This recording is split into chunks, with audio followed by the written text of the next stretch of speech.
Let me now run through an example to illustrate how you would use these conditions to find either a maximum or a minimum. Yes, Ben? If that third condition is not met, then it's a saddle point, is that right? Exactly right. If this condition right here is not met, if it's violated, then you have a saddle point. Which kind of looks like Yeah, it kind of looks like a saddle. Actually, if you have your book, the book has some nice diagrams of surfaces in 3 dimensions. Let's see, it's in chapter 11. Let's see if I can find the page number. Yes, if you look on page 295, they've got an example of a saddle point. And a saddle point occurs where your first order conditions are satisfied, but it's neither a minimum or a maximum. As opposed to a maximum and minimum, which are illustrated on page 294. Okay, all right. And that's the reason, Ben, for these conditions. Okay.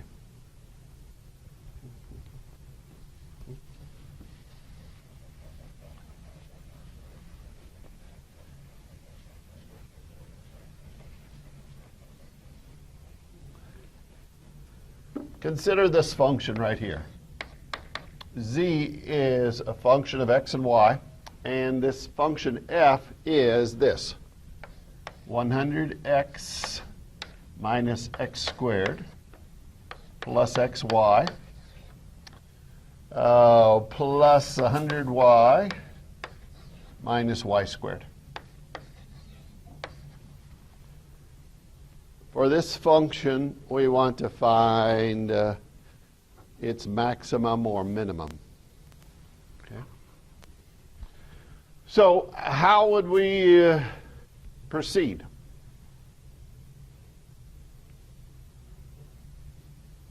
We want to find if this function has a maximum or a minimum. How would you begin?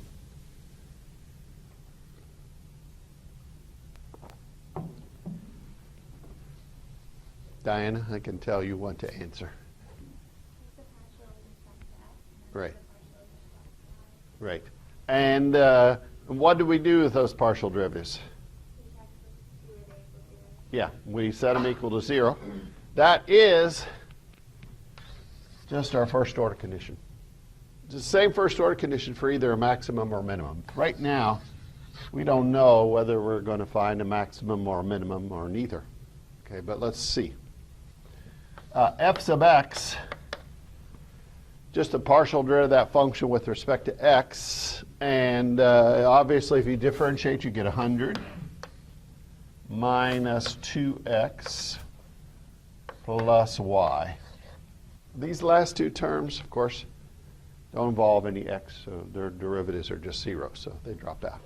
So you set this equal to 0. And then we look at the partial derivative of this function with respect to y. And doing this, we get x plus 100 minus 2y equals 0. Okay, so those are our first order conditions. Are we all good so far? Is this clear? Okay. Let me just rewrite these equations. Let me rewrite this equation as minus 2x plus y equals minus 100. And let me rewrite this equation as x minus 2y equals a minus 100. I don't like that minus sign over on the right-hand side.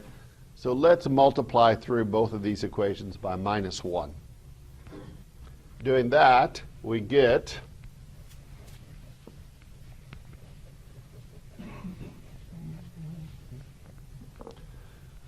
Oh, if we multiply that first one by -1, we get 2x minus y equals 100.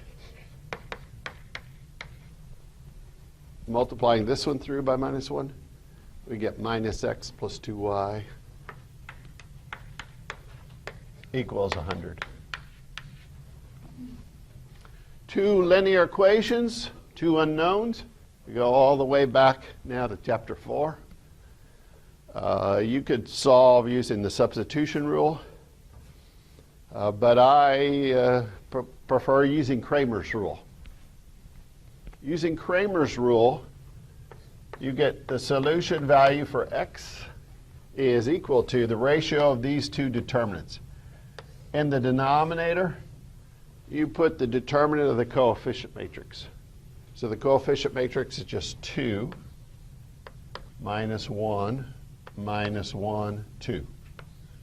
In the numerator, you substitute these right-hand side constants for the coefficients on x. So it'd be 100, 100. Need a little more space here. And then minus 1, 2. So evaluating this determinant up here, we get 200 plus 100. So it's minus a minus 1. So it's plus 100. So that'd be 300 up here. Down here we get 4 minus a minus minus 1. So that'd be a minus 1. So it'd be 4 minus 1 is 3. So you get x star equals 100. Okay. And then using Cramer's rule to get y star, we get y star equals the ratio of these two determinants. Again, we have the same thing in the denominator. The determinant of the coefficient matrix. In the numerator, however, we replace this first column. Oh, excuse me, the second column. We leave the first column as it is because we're getting y star now. But we replace this column with the right-hand side vector of constants. So we substitute the 100 and the 100 into these coefficients on y. And you get y star. Okay. So evaluating this, again, this is going to be the same as before. It's equal to 3. Here, you get 200 plus 100 is 300.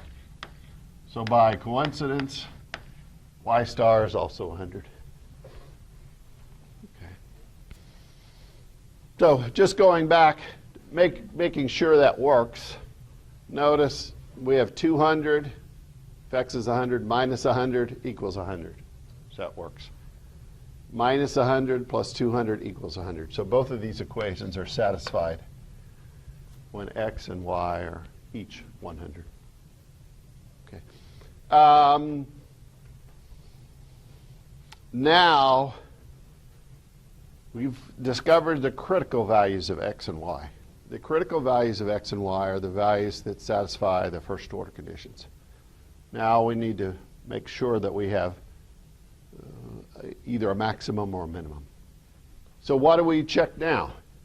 To figure out whether we have a max or a min, what do we check now?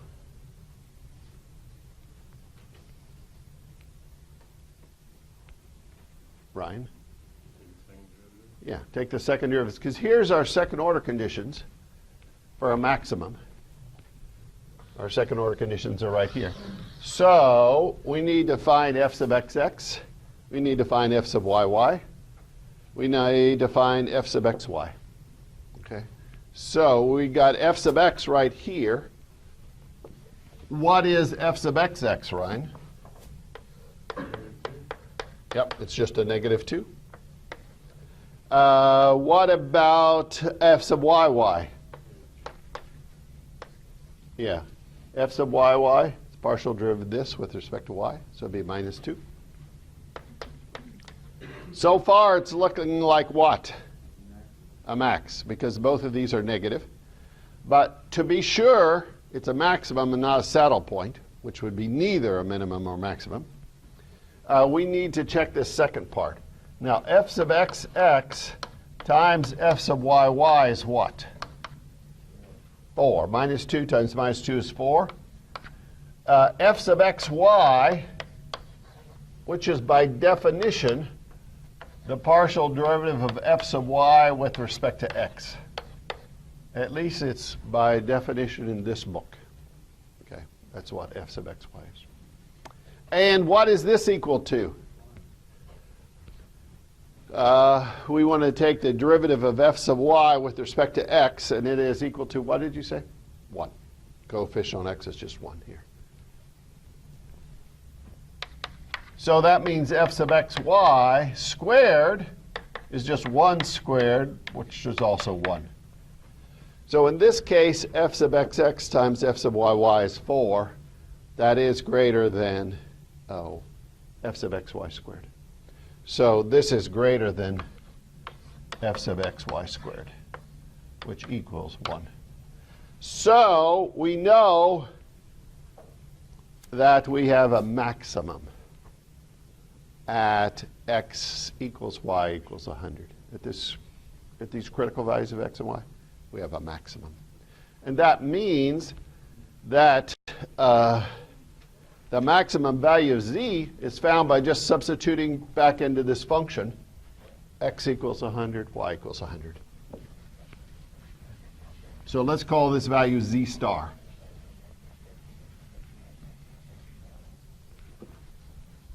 Z star is just f evaluated at 100 and 100.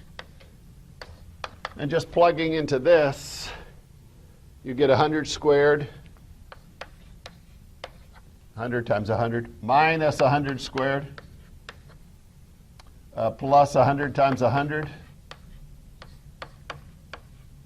another 100 squared, plus 100 squared, minus 100 squared. So these cancel, these two cancel, you just get 100 squared, which is 10,000. So z star, the maximum value of this function, is 100,000. Oh, 100, wait a second. 10,000. Oh, 10,000. I meant to say 10,000, not 100,000.